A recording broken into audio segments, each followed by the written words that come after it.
So, I did say that the 1893 election video would be next, and it is, from this one. It is the next video.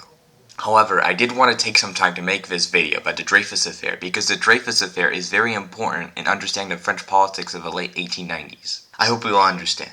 Enjoy.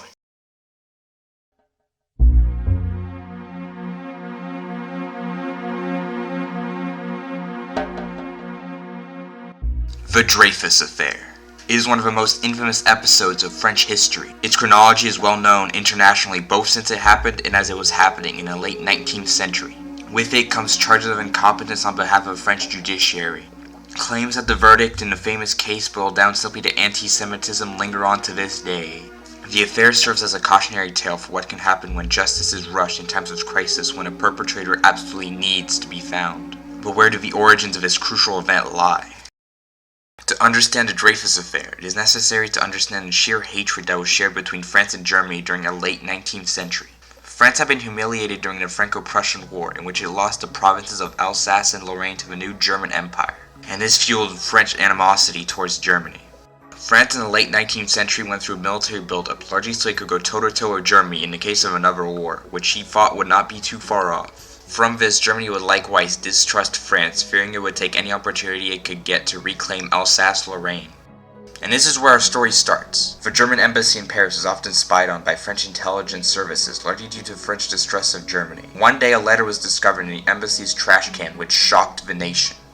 The spy who found the letter was a woman named Marie Bastien. She simultaneously worked as the embassy's maid, and she had been fully trusted by the Germans. The letter contained artillery schematics from the French army, which laid out the exact form and materials of an artillery building, and it was addressed directly to Maximilian von Schwarzkoppen, who was the German military attaché to France. Considering how secret the French military kept their schematics, there was no way any German could have gotten their hands on it. Well, not unless it had been leaked from the interior. The letter would soon receive the nickname the Bordereau. This information would be soon presented to General Auguste Mercier, the Minister of War, and he would immediately order an investigation to find the culprit of his treasonous act. In looking for the culprit, the army considered several factors. First and foremost, they looked at officers who would be most likely to have German sympathies. It was also suspected that the one responsible had to work in the artillery corps, as that was the information that was contained in the bordereau. And it would also have to be someone that was high-ranking enough to have been able to access the given information in the first place. After 3 weeks of investigations, the intelligence had come up with a candidate. The man they came up with was Alfred Dreyfus, who was an officer in the artillery corps and more importantly was born in the lost region of Alsace-Lorraine, and his first language was German. After the Franco-Prussian War, the residents of the region had been given the opportunity to move further into France rather than become Germans, and Dreyfus's family had been among the 50,000 Alsatians that opted to do so. Dreyfus's German origins combined with his Jewish faith together combined to make him quite an unsympathetic character and an easy scapegoat.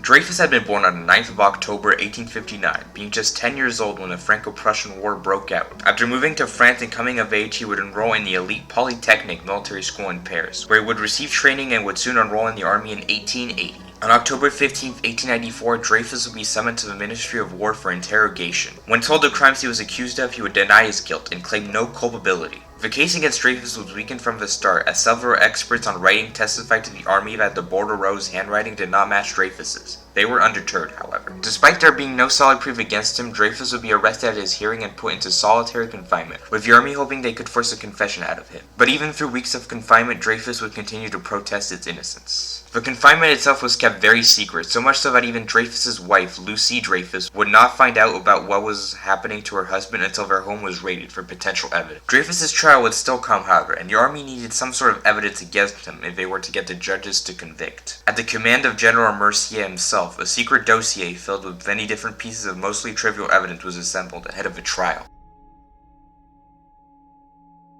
Dreyfus's trial would open in December 1894, not in a traditional courtroom but instead before a tribunal of 7 judges assembled by the Ministry of War in Paris. Despite the military's insistence to find Dreyfus guilty, the trial started off well for him. From a character perspective, Dreyfus had always been a French patriot, and there was no evidence of him showing loyalty to a foreign power before this. Even more strongly, every expert that had been consulted prior to the trial agreed that the bordereau did not match Dreyfus's handwriting, which made any links to him questionable. There were also questions as to whether or not Dreyfus was even high-ranking enough to have access to information about the artillery schematics in the first place. The trial would turn against Dreyfus when Alphonse Bertillon, a French criminologist, would be asked to testify. Bertillon argued that even though the bordereau's handwriting did not match Dreyfus's, the two were similar enough that it could be still linked to him, arguing that it was a forgery.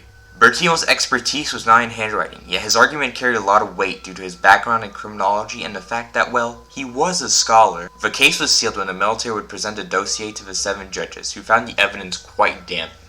In the end, on December 22, 1894, the 7 judges would rule unanimously to convict Dreyfus of collusion with a foreign power, and he would be sentenced to life in prison.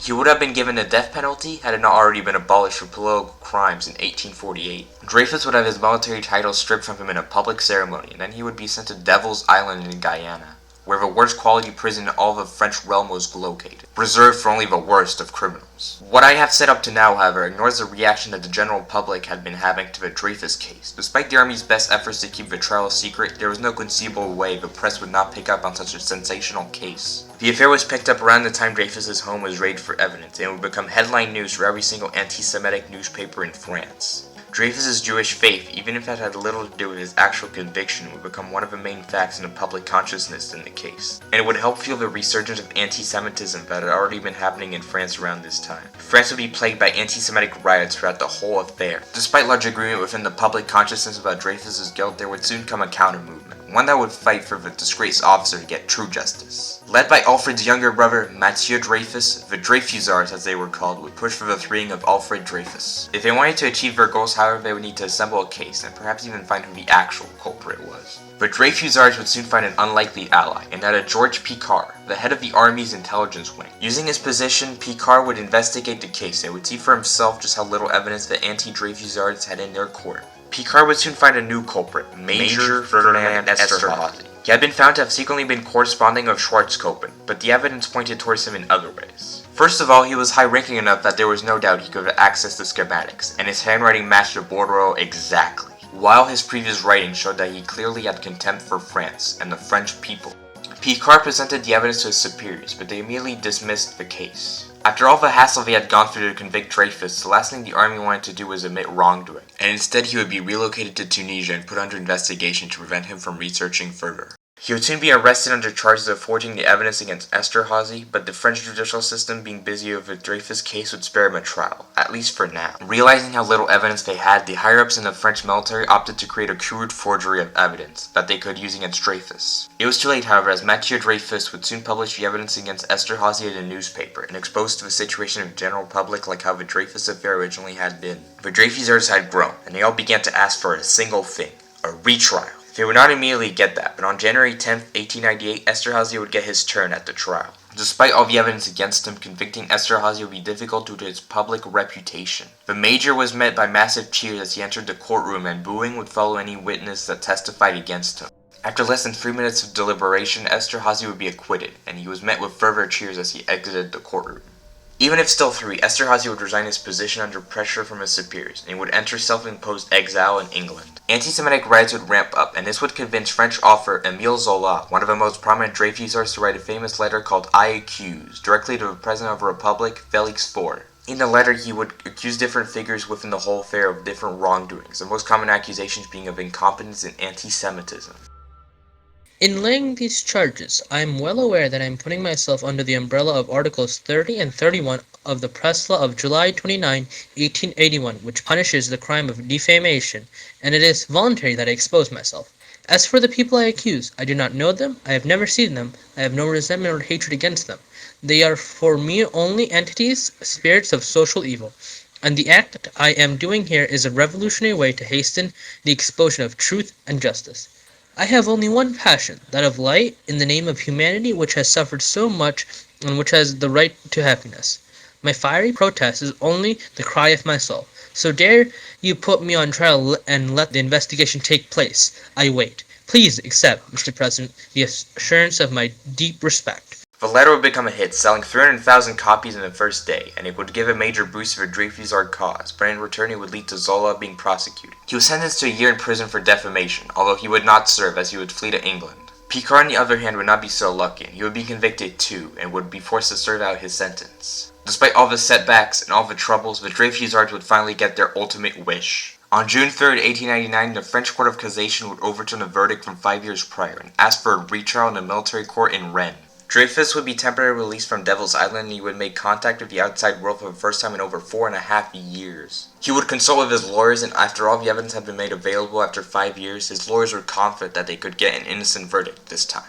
The trial would take place on the 7th of August, and it was here that everything the Dreyfusers had worked for the previous 5 years would be tested. The trial would start off badly, as multiple of Dreyfus's lawyers did not communicate together a single strategy to use for a trial, and so bickered amongst themselves. It got worse when the witnesses came forward, and it became clear that the defense was very outnumbered by the prosecution when it came to the number of witnesses, giving them a major edge. The prosecution had 70 witnesses, while the defense had only called up 20. The credibility of each of the prosecution's witnesses greatly outshined the defense too, as it included all former ministers of war as well as many generals and commanders from the army. And they all testified in favor of Esterhazy's innocence and in favor of Dreyfus's guilt. One of the defense's best of witnesses was Picard, who had now been released, but after more than a year in prison his health was not the best, and his tired state caused him to give a subpar testimony that was of little help to the defense's case. Following these setbacks, the defense case for Dreyfus would become incoherent, and so it was no surprise by the time the verdict came down that Dreyfus would be found guilty of collusion with a foreign power once more. Although this time he would be sentenced to just 10 years in prison, as opposed to the life sentence he had been given the last time.